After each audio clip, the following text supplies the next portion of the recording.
دیکھیے اہل بیت اطہار کے فرامین قرآن کی تفصیلات بیان کرتے ہیں، جزئیات بیان کرتے ہیں، گہرائی بیان کرتے ہیں، بات کو اور کھول دیتے ہیں، مثالیں دیتے ہیں، مختلف اینگل سے بیان کرتے ہیں۔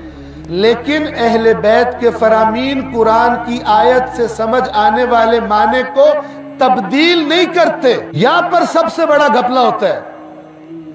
یہ وہ جگہ ہے کہ اگر انسان کو سمجھ نہ آئے، قرآن پڑھے، آیات قرآن کو پڑھے، کچھ اور سمجھ آئے اور اس کو کوئی حدیث بتائی جائے تو لگے کہ جو قرآن نے کہا ہے یہ تو بات ہی اور ہے، اور یہ جو حدیث سے سمجھ آ رہی ہے اسی آیت کے بارے میں حدیث کہہ رہی ہے اور وہ بات اور ہے۔ وہ جگہ مشکوک ہے، وہ جگہ ہے جس کے بارے میں اہل بیت خبردار کر کے گئے ہیں کہ دیکھنا قرآن کے خلاف قبول نہ کرنا۔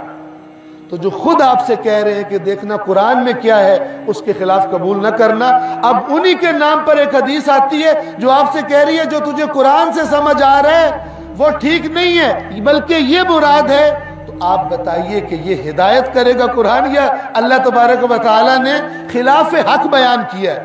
قرآن میں آپ نے پڑھا، آپ کو کوئی اور بات سمجھ آئی، حدیث میں آپ نے پڑھا تو آپ کو لگا بات کوئی اور ہے۔ ایسا ممکن ہے؟ ایسا ہرگز ممکن نہیں۔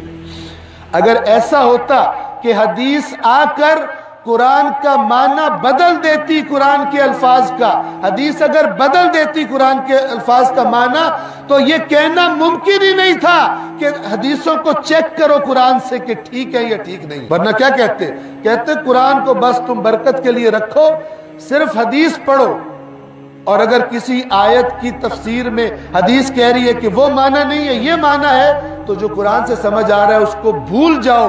پھر اہل بیت یہ کہہ کر جاتے